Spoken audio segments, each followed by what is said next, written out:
Hi everybody, Mary Mitchell here. Wow, I haven't done anything in quite some time. What you're looking at right now is a frame that I painted and I didn't like it. It was white, then I painted it dark with some gold specks. Really wanted to make it rich for the painting that I had in mind, which I'm about to go get and show you. It's a combination. It's a pour that I embellished with some gold leafing and a little bit of gold marker and then I resined it. I use art resin, and it's not a plug. It's just that I find it's the best out there for me anyway.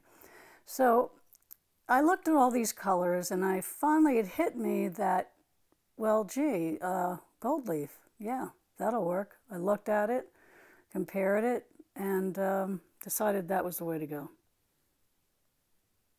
So I began gold leafing the frame as I'm showing you a piece. It's imitation gold leaf, and I started to do it yesterday, and then I decided, gosh, I haven't really recorded anything in a long time.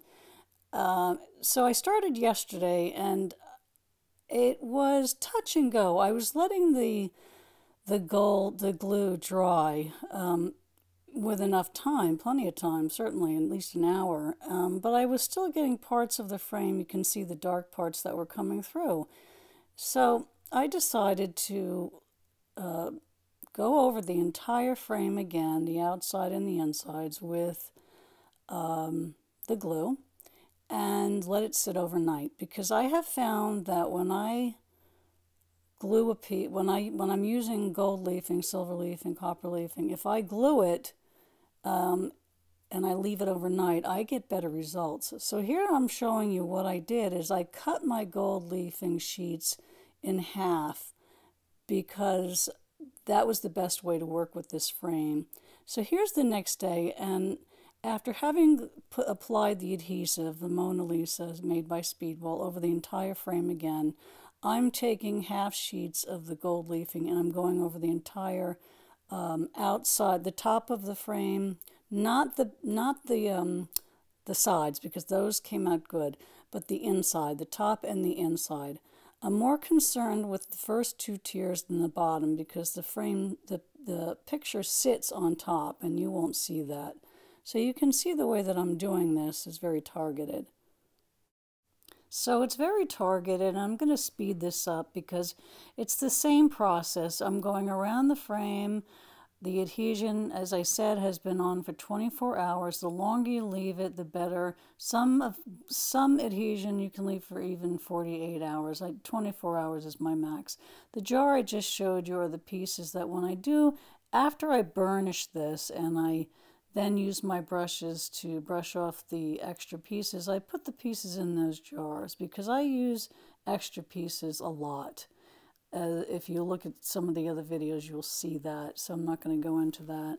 And I'm showing you how I cut my pieces, how I put them on, how I tucked them in. Some parts that were, under, I folded up. Wherever I felt there was some glue, I tried to attach. There's a piece in the middle there. Now, as far as burnishing, you can use, as I say, there's something smooth, or you can use wax paper or something a little rough. It depends whatever your goal is.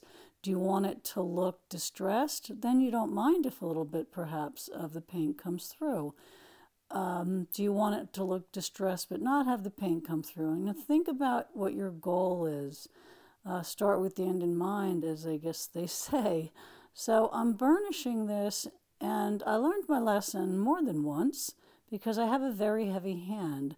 So when you're burnishing your pieces, be firm, but be careful, be gentle. Try not to rip the gold leaf. It's delicate, you know.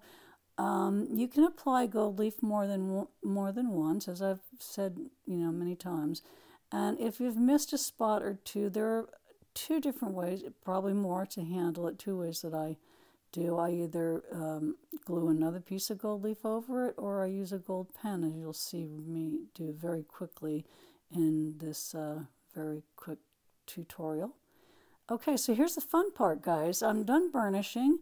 Burnishing simply drives the gold into the glue and the glue into the substrate. So the fun part first with this for me is because I have the white gloves. I love these gloves and they're cheap. You can get them on Amazon. You can get a package of them. They're great. They're cheap. I love them. So I'm going around the whole frame. And I'm getting off like the real obvious pieces, you know, the pieces that are really kind of just hanging off there and going around it and brushing them off. I guess the low-lying fruit, you can say. And that was fun. That's just as much as and I'm also smoothing it in too. I'm sort of burnishing it as well. Kind of killing two birds with one stone there. So now I got my makeup brush out and it's synthetic and I'm going over it. Sometimes this brush is a little too soft, but I usually start with it to feel my way through, to see, you know, exactly how much pressure I do need and what kind of brushes this will, the piece will require. So I'm going to get my goat brushes. I'm still using, I'm sorry you can't see this part, I'm still using my gloves. I have two on. Now I must have went and got the other one. And I'm going around it. I didn't get all of this on camera, but as I said, I'm getting the big, chunky, low-lying fruit, so to speak, and just getting all of that off first before I commence with the brushwork again to get the smaller, more difficult pieces off the piece. So as you see me do that, just also bear in mind that you don't want your brushes too hard because you can rip the gold leaf with your brush too. So you want to be careful. You know, start light, go dark, even if you do, not dark, go, stronger, less soft of a brush and feel your way through it. Okay, sorry guys, the word is firm. Did you ever just trip over a word? Okay, so I'm speeding this up for you. What I'm doing is I'm going from soft to firm, checking out different brushes, seeing what works the best. I find that the smaller, firmer brushes are better for getting in between, the small crevices.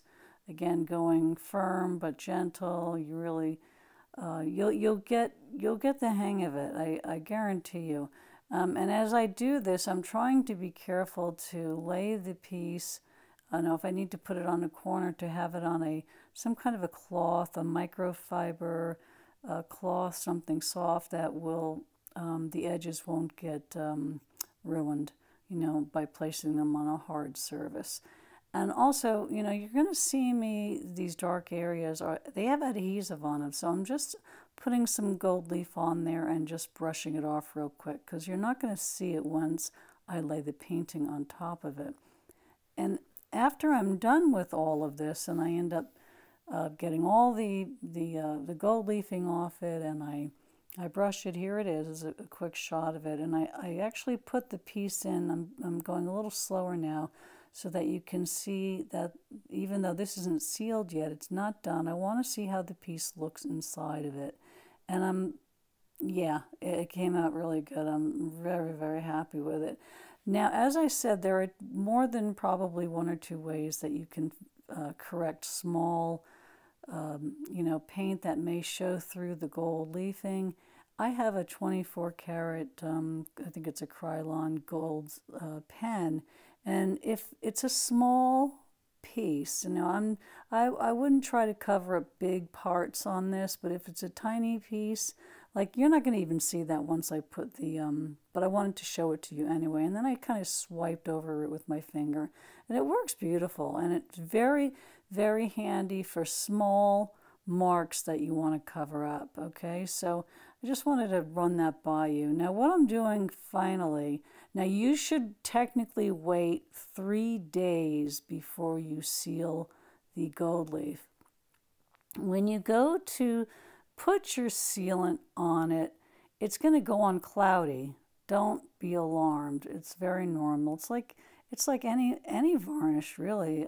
Well, some varnishes do go on cloudy and it dries clear. Rest assured, dries nice and clear. Now, I never knew until I did this video. For some reason, I don't know, maybe I knew it and I just forgot. But I had let this adhesive, this piece is I've been working on for 2 to 3 days. And I did let the adhesive dry overnight.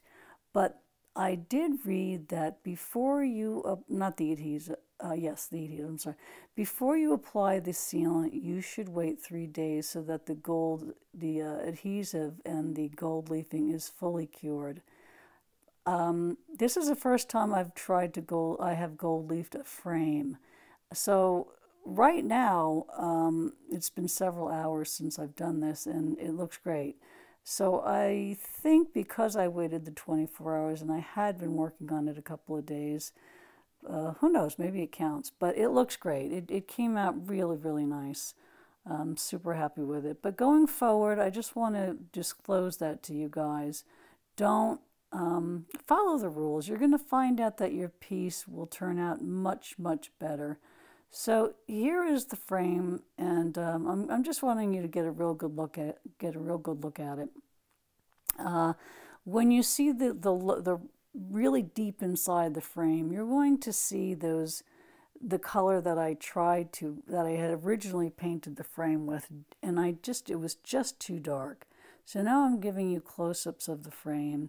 And the next thing I'm going to do is I'm going to put my frame inside it. I'm not leaving it, and I'm not affixing it to the frame yet.